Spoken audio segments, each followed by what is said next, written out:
Hello बच्चों, 64वीं जो मुख्य परीक्षा का परिणाम आया उसके बाद साक्षात्कार की लोग तैयारी कर रहे हैं। उन छात्रों के लिए मैं कई वीडियोस बनाया हूं और भेज भी रहा हूं। LSW विषय को लेकर के मैंने सीरीज़ शुरू किया, उसको मैं भेज रहा हूं। कई छात्र जो हमारे हैं वो हिस्ट्री के भी हैं, उन लोगों ने मांग कर रखी सर हिस्ट्री का भी शुरू करें। अन्य विषयों की भी मांग हो रही है, मैं कोशिश करूँगा, क्योंकि मेरे पास इतना समय ही नहीं मिल पा रहा बच्चा कि मैं सबके लिए कर पाऊँ, लेकिन फिर भी मैं कोशिश ज़रूर करूँगा कि मैं सबके लिए कुछ ना कुछ ज़रूर दूँ, दिशा प्रदान करूँ। हिस्ट्री का जो चूँकि बहुत बड़ा सेगमेंट्स रहता है और इतिहास की जानकारी वाले बहुत लोग रहते हैं जिनका अपना विषय नहीं भी रहता है, वो भी इतिहास के बारे में जानकारी बहुत रहती है उनको। तो इंटरव्यूअर जो है वो निश्चित रूप से हिस्ट्री वाले को बहुत प्रश्न पूछ लेते हैं और सब की जानकारी रहती है, इसलिए सब पूछ लेते हैं। तो आपको बृहद तैयारी करनी पड़ेगी। उसके सेगमेंट्स अलग अलग हैं, तमाम हैं। अगर आप उसको बांटें एंशिएंट, मिडावल, मॉडर्न, वर्ल्ड हिस्ट्री, या अगर आप देखेंगे तो अपने प्रदेश के बारे में ज़्यादा पूछे जाएंगे और अपने प्रदेश में भी अब कुछ अगर आपका अपना स्पेसिफिक ज़िला है उसके बारे में पूछा जाएगा। जो बिहार का हिस्ट्री है वो तो बहुत अच्छे से आपको याद रहना चाहिए, ठीक है, उसको ध्यान में रखिएगा। ठीक, ये बिल्कुल अच्छे से तैयारी करनी है। अब हम जो सेगमेंट हम लेके चल रहे हैं वो मैं कोशिश करूँगा मैं एंशिएंट से शुरू करूँ, आपको वो सब कवर अप करूँ, क्योंकि बिहार जो है वो उसकी जो हिस्ट्री है वो मध्यकाल में बहुत ज़्यादा नहीं मिलता है, वो कम मिलता है। उसकी कुछ एक शासक ही हैं, लेकिन जो एंशिएंट काल है वो बहुत ही स्वर्णिम रहा, तो वहाँ से प्रश्न पूछे जाते हैं। खासकर मौर्यन पीरियड तो निश्चित रूप से छूता, इसके पहले भी रहे हैं। तो मैं चाहूँगा आपसे ऐसे तैयारी करो कि आप सेगमेंट वाइज सेगमेंट तैयारी करो एंशिएंट की, क्योंकि कुछ बच्चों का देखिए, कुछ बच्चों का भले ही सब्जेक्ट कोई और रहे, लेकिन आप देखेंगे कि वो उनका ग्रेजुएशन में विषय वो हिस्ट्री रहता, तो वहाँ से भी प्रश्न पूछे जा सकते, ठीक है। तो उन लोगों को भी हिस्ट्री तैयार रहना चाहिए। और ऐसे भी जो जनरल लड़के हैं उनको भी बिहार का इतिहास याद रहना चाहिए। पर्यटन पर पूछे जा सकते हैं, प्रश्न पूछे जा सकते हैं। किसी ज़िले से अगर बिलोंग करते हैं वहाँ की हिस्ट्री, हिस्टोरिकल बैकग्राउंड क्या है, तमाम उससे पूछे जा सकते हैं। तो वो सब लोगों को देखने की आवश्यकता है। तो मैं एंशिएंट से ही शुरू करूँगा और एंशिएंट के जो सेगमेंट है, मतलब कहा जाए इतिहास क्या है, वहाँ से मैं शुरू कर रहा हूँ, ठीक है। मैं कोशिश करूँगा हर सेगमेंट पर चर्चा करने की। तो इतिहास पे आता हूँ कि पहला प्रश्न तो यही हो सकता है, अगर आपका इतिहास है तो पूछेगा, बोलेंगे आप इतिहास को डिफाइन कीजिए, इतिहास किसे कहते हैं, ठीक है। तो आप बोलेंगे महोदय, अतीत की घटनाओं की स्थिति को कालक्रम के अनुसार अध्ययन करने वाले शास्त्र को इतिहास कहते हैं।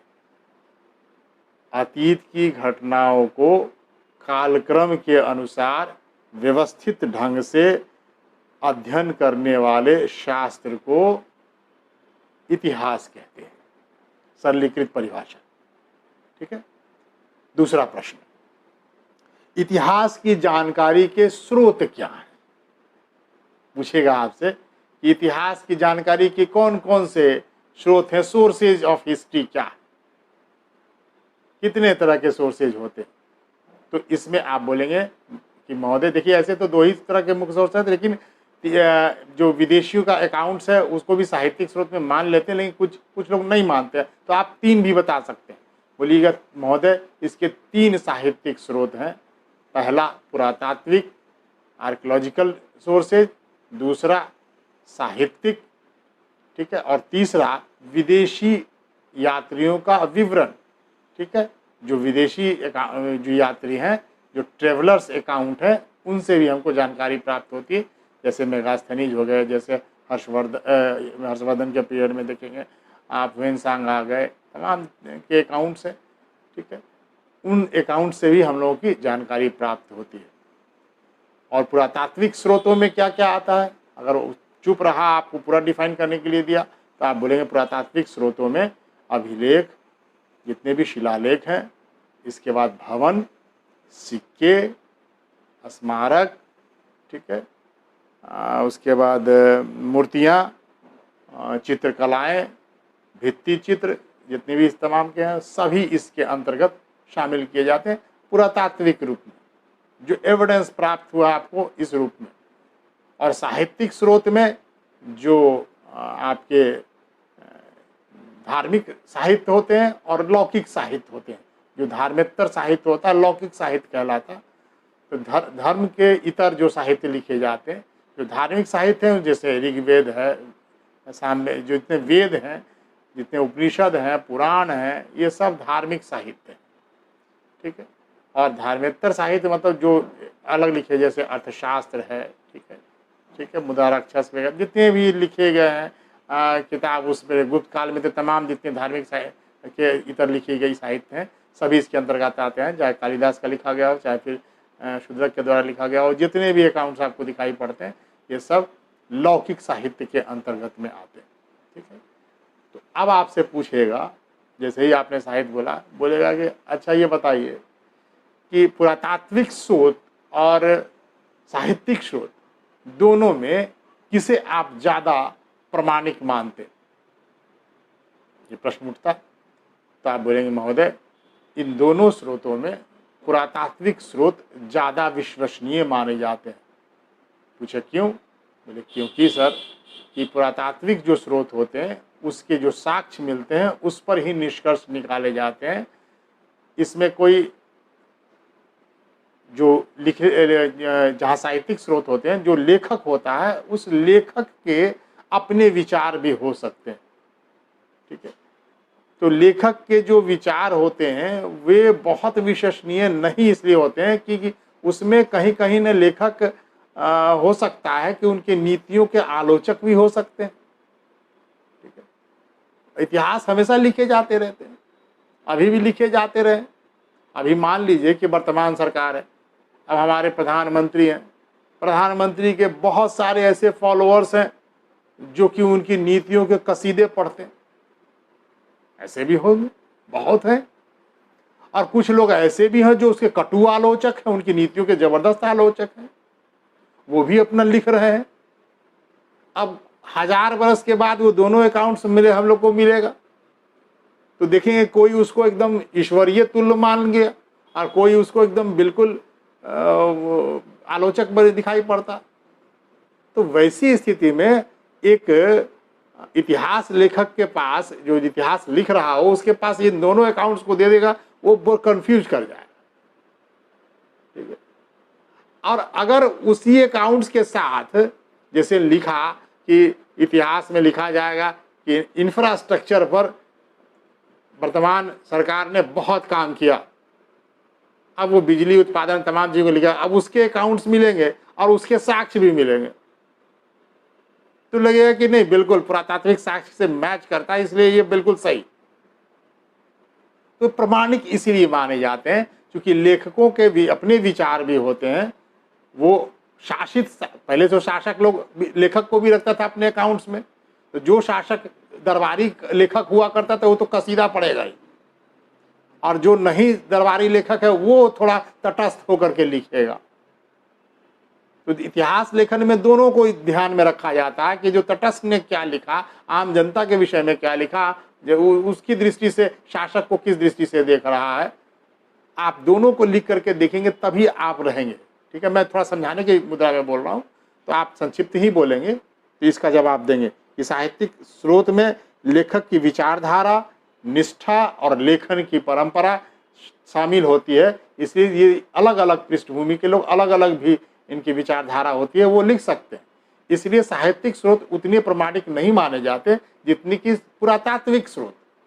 और इतिहास लेखन में पुरातात्विक स्रोतों के साथ साथ अगर साहित्यिक स्रोत मिल जाए, उसको मिला करके जो लिखा जाता है वो बहुत अच्छा इतिहास होता है। जैसा कि मौर्य काल के विषय में लिखा गया कि मौर्यकालीन प्रसाद के विषय में हमको जानकारी मिलती है पुरातात्विक स्रोत से कुम्हरार में, लेकिन साहित्यिक स्रोत जो मिले अर्थशास्त्र में, साहित्यिक स्रोत जो मिले मेगास्थनीज में, कि इंडिका में, प्लिनी में, एरियन के लिखे अकाउंट्स में, इन जो यात्रियों का विवरण लिखा गया, साहित्यकारों का विवरण लिखा गया, उसमें आप देखेंगे कि उसमें आप उसको मिला करके पढ़ेंगे तो आपको लगेगा कि जैसे राजप्रसाद के विषय में, तो राजप्रसाद के विषय में लिखा है, इंडिका में भी लिखा है, इसकी चर्चा एरियन भी करते हैं कि इंडिका में लिखा है कि इसकी तुलना सूसा और एकावताना के साम्राज्य से की जा सकती, इतना भव्य साम्राज्य था, बट ये राजप्रसाद था। तो राजप्रसाद के विषय में कौटिल्य ने भी लिखा है कि 80 खंभों वाला राजप्रसाद तमाम था, जिसके 40 के खंभों का तो एविडेंस भी मिला। तो आप इसीलिए कहता हूं कि पुरातात्विक स्रोत ज्यादा प्रमाणिक होते हैं। उस काल के सिक्के मिले, भवन छोड़ी सिक्के भी मिले। अब सिक्के जो होते हैं, सिक्के कैसे थे, अर्थव्यवस्था को बताता है कि सिक्के में प्योर सिक्के थे कि इम्प्योर सिक्के थे, तो आपकी अर्थव्यवस्था बहुत अच्छी होगी, प्रचलन में कैसे होंगे, मुद्राएं कैसे चल रही थी, इन सब की जानकारी, व्यापार और वाणिज्य की जानकारी आपको सिक्के से भी चल सकती है। सिक्के में आपके शासक के अगर उत्कीर्ण किए गए हो तो उससे शासक के बारे में भी पता चलता, ठीक है। तो उसमें अगर कुछ ईस्वी लिखी हुई है तो उस काल के बारे में पता चलता। तो ये स्रोत के संबंध में हुआ, ठीक है।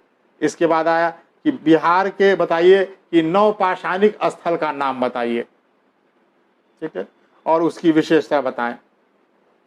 अब देखिए यहाँ बिहार में अगर आप एंशिएंट में देखेंगे तो पुरातात्विक स्रोतों के बारे में जब पूछता है तो उसमें फिर कहाँ कहाँ से क्या प्राप्त हुए इसको ध्यान में रखना है। तो ये जो नवपाषाणिक स्थल के बारे में बहुत पूछता है। और अगर आप छपरा के और सारण डिस्ट्रिक्ट के रहने वाले हैं और सोनपुर के आसपास के रहने वाले हैं तो चिरांद तो जरूर पूछेगा, ठीक है, बताइए चिरांद में क्या मिला। तो ये नवपाषाणिक स्थल है।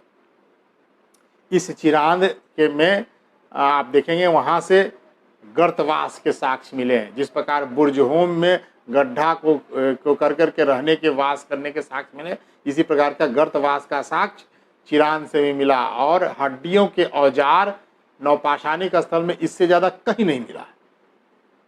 हिरण के सिंग से और हड्डियों से औजारों का जो है जखीरा प्राप्त हुआ, ये चिरांद से प्राप्त हुआ है, ठीक है। और काले चित्रित मृदभांड ये भी हम जो टूटे हुए हैं अवशेष के रूप में वो प्राप्त हुए हैं चिरांद से, ठीक है। तो ये चिरांद का सिग्निफिकेंस है जो आपसे पूछा जाएगा। नेक्स्ट जो प्रश्न हो सकता है वो हो सकता है कि प्राक ऐतिहासिक काल से संबंधित मानव के निवास के साक्ष्य बिहार के किस स्थल से प्राप्त हुए, ठीक है। ये प्रश्न मैंने बनाया कि प्राक ऐतिहासिक काल से मानव के निवास का साक्ष्य बिहार के किस स्थल से प्राप्त हुए। तो आप इसमें बोलेंगे कि महोदय पूरा पाषाण काल का 2 साइट्स से सबसे ज़्यादा प्राप्त हुआ, वो है नालंदा और मुंगेर। बिहार में नालंदा के जेठियन घाटी, गया की पेमार घाटी और मुंगेर के भीम बांध और पैसरा, भागलपुर का राजा पोखर, ठीक है, और भालीजोर और पश्चिमी चंपारण के वाल्मीकि नगर से पूरा पाषाण काल के साक्ष्य मिले हैं। यहाँ से कुल्हाड़ी, फलक, ये सब पत्थरों के बने हुए कुरचनी, छुरी, ये सब के साक्ष्य आपको 1 लाख BC के आसपास के चीज़ों को आपको बिहार के विभिन्न साइट्स मैंने जो बताया इससे प्राप्त हुए। कहाँ कहाँ से प्राप्त हुए? बिहार के नालंदा के जेठियन घाटी, देखिए नालंदा वाले ध्यान में रखेंगे, गया की पेमार घाटी, मुंगेर के भीम बांध और पैसरा, ठीक है, भागलपुर का राजपोखर और भालीजोर, ठीक है, और पश्चिमी चंपारण के वाल्मीकि नगर से आपको पूरा पाषाण काल के प्री हिस्टोरिक पीरियड के एविडेंस प्राप्त हुए हैं, ठीक है। नेक्स्ट, ताम्रपाषाण काल के प्रमाण बिहार से कहाँ से प्राप्त हुए हैं? यानी ताम्रपाषाण काल, देखिए ये सिंधु घाटी सभ्यता वाला समय, सिंधु घाटी सभ्यता का यह स्थल नहीं है, लेकिन इसी काल में जो ग्रामीण सभ्यताएं थी वो साथ साथ चल रही थी। तो ग्रामीण सभ्यताओं के जो साक्ष्य ताम्रपाषाण काल के वो सब प्राप्त होते हैं। जैसे सोनपुर से, ताराडीह से, मनेर से, चिरांद से, वैचर से, सैनार से, ये सब जो इतने स्थल हैं, इन सब स्थलों से ताम्रपाषाण काल के एविडेंस प्राप्त हुए हैं। ठीक है, ध्यान में रखिए कहाँ कहाँ से, क्या आप 2-4 ही नाम याद रखिएगा, और जहाँ जिसका नाम लीजिएगा उसके बारे में आप जरूर जानकारी प्राप्त कर लीजिएगा कि यहाँ से क्या प्राप्त हुए। ठीक है, उत्तर वैदिक काल में बिहार तक आर्य सभ्यता का विस्तार हुआ, इसका पता कैसे चलता है, पूछ सकता है आपसे। तो कहेंगे महोदय ये शतपथ ब्राह्मण में आर्यों के सर्वप्रथम उत्तर भारत में प्रवेश करने का विवरण मिलता है। शतपथ ब्राह्मण, इसमें विधेय माधव और गौतम राहु गण की कथा लिखी गई है, जिसको विधेय माधव जो है आर्य संस्कृति का विस्तार सदानीरा तक करते हैं। वो कहानी है, अग्नि को मुख में धारण करके चलते हैं, वैश्वानर को मुख में धारण कर अग्नि को, और उसके बाद मुंह से घृत निकल जाता और वो आग लगने लग जाता है, और वो उसके पीछे पीछे चलते रहते हैं, गौतम राहुगण पीछे पीछे चलते हैं। कहने का, वो ऋषि थे, ये कहने का अर्थ ये है कि आग जला जला करके लोग जंगलों को आगे बढ़ रहे थे। ठीक है, कहाँ तक बढ़े? सदानीरा तक बढ़े। सदानीरा किसको बोलते हैं? गंडक नदी तक। ठीक है, बिहार के वो गंडक नदी का जो इलाका है वहाँ तक आर्य सभ्यता पहुँची थी, इस बात का एविडेंस है। तो बिहार से थोड़ा रिलेटेड है, वहाँ से पूछा जा सकता है। ठीक है, पुरातात्विक स्रोत में आपसे पूछा जा सकता है कि आप बताइए कि सबसे पहला जो पुरातात्विक स्रोत जो प्राप्त हुआ था जिसमें आर्यंस के समय का, वो कहाँ से प्राप्त हुआ? ठीक है, तो देखिए ध्यान में रखिए, पूछना चाहता है वो एशिया माइनर में जो बोगज कोई से जो अभिलेख प्राप्त हुए हैं 1400 BC का, जिससे पता चलता है कि आर्यंस जो है वो मध्य एशिया से आए थे। उसी में इंद्र, वरुण, नसात जैसे देवताओं की चर्चा मिलती है, उसके बारे में प्राप्त करना चाहता है। तो आप बताएंगे कि महोदय जो आर्यंस संस्कृति के समय का जो पुरातात्विक साक्ष्य बहुत प्राप्त नहीं हुआ, सिर्फ एक ही प्राप्त हुआ, वो भी एशिया माइनर के बोगज कोई से प्राप्त हुआ है 1400 BC से, जिसको जर्मन जो भाषाविद थे और इतिहासकार थे मैक्स मुलर जी, उन्होंने भाषाओं के आधार पर जो उसको पढ़ा, उसके बाद आधार पर बताया कि जो ऋग्वैदिक काल के लोग हैं वे मध्य एशिया से ही आए। ठीक है, इतनी बातें आप उनको बता सकते हैं, पूछ सकता है अगर पूछा तो। हालांकि बहुत इंपॉर्टेंट नहीं बनता है इंटरव्यू पॉइंट ऑफ व्यू से, लेकिन कोई विशेषज्ञ बैठ गया तो पूछा भी जा सकता है। अब आइए कि जो अभिलेख है वाले चीज़ों पर पूछा जा सकता है कि अभिलेखों की जो परंपरा है वो भारत में किसने शुरू की। ठीक है, तो आप बताएंगे महोदय अशोक सम्राट ने शुरू किया। ठीक है, अशोक ने शुरू किया ये परंपरा। तो पूछेगा अशोक जो का जो परंपरा ये इन्होंने शुरू किया, ये कहाँ से प्रभावित होकर के शुरू किया? क्या ये मूल रूप से उनका अपना कॉन्सेप्ट था? तो बोलेंगे नहीं, ये ईरान के शासक थे दारा प्रथम जो भारत में कहा जाए तो पहला विदेशी आक्रमणकारी थे। तो इन्होंने ही यहाँ, चूँकि वो वहाँ अभिलेख जारी करने की परंपरा थी उनकी, जिस प्रकार के अभिलेख उन्होंने जारी किए वैसे ही अभिलेख अशोक ने भी जारी किए। ठीक है, तो ये जो परंपरा है अभिलेखों वाली, ये परंपरा उनकी उन्हीं का ही अनुसरण उन्होंने किया।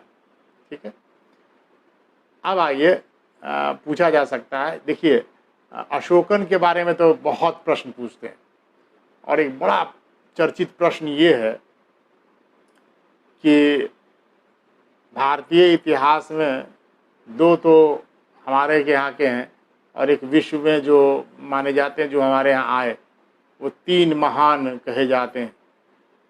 ठीक है, अशोक महान, सिकंदर महान, ठीक है, और अकबर महान, 3 महान। इन तीनों महान में आप किसको सबसे ज़्यादा महान मानते हो? ठीक है, ऐसे प्रश्न भी बहुत आते हैं, बहुत चर्चित प्रश्न है इतिहास के लोगों के लिए।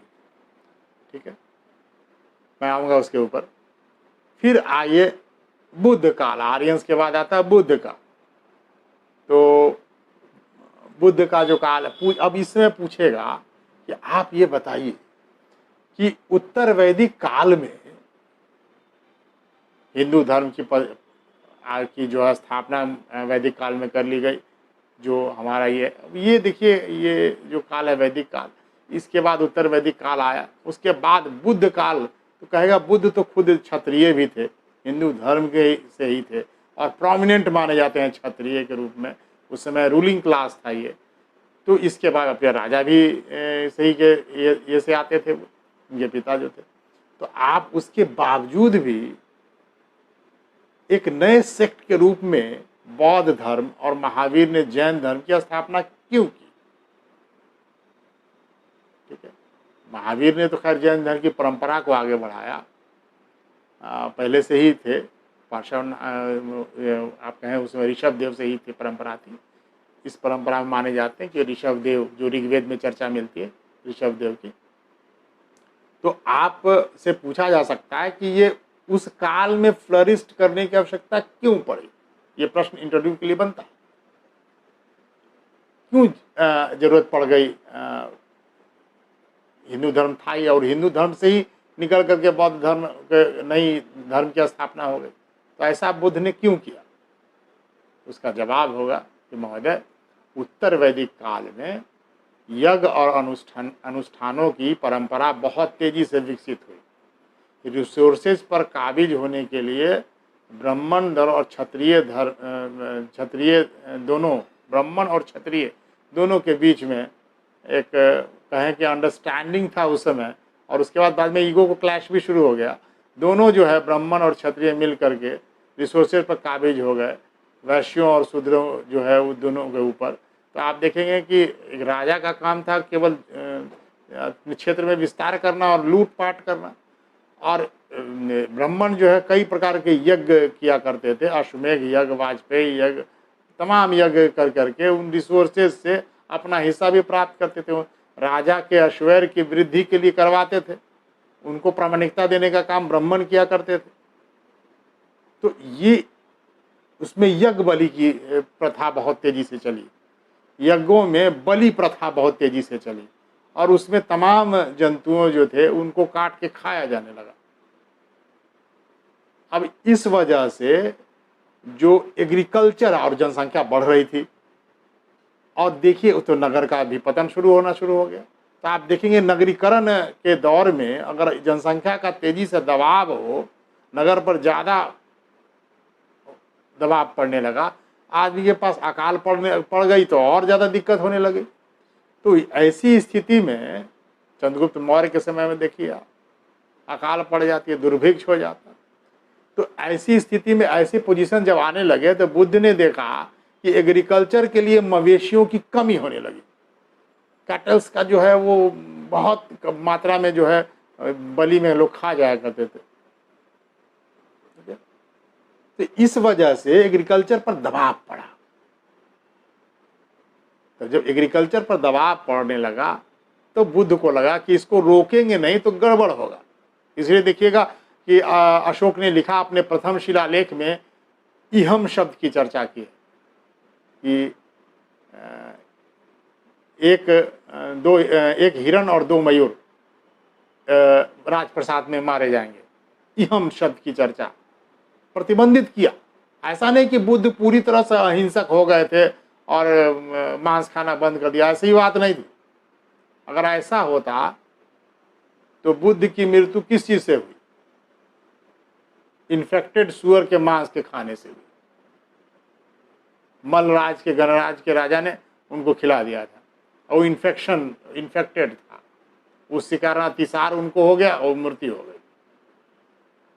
तो पूरी तरह अहिंसा की बात ना अशोक भी नहीं करते, पूरी तरह अहिंसा की बात नहीं करते। बुद्ध ने जरूर कहा कि जो इतनी अहिंसा हो रही इसको रोका जाए, क्योंकि एग्रीकल्चर पर का जो है वो उस पर दुष्प्रभाव पड़ रहा, इसलिए उन्होंने प्रतिबंधित किया, बहुत चीजों पर प्रतिबंध लगाया। कालांतराल में जाकर और रिजिड हो जाता है वो अलग बात है। उस समय उस समय भी ब्राह्मणों ने उनका जरूर विरोध किया होगा, दिखाई पड़ता, क्योंकि उनके तो पेट पे लात मारा होगा। क्योंकि नई व्यवस्था जब आएगी तो जो जिसके ऊपर लगा वो जरूर उसका विरोध किया होगा।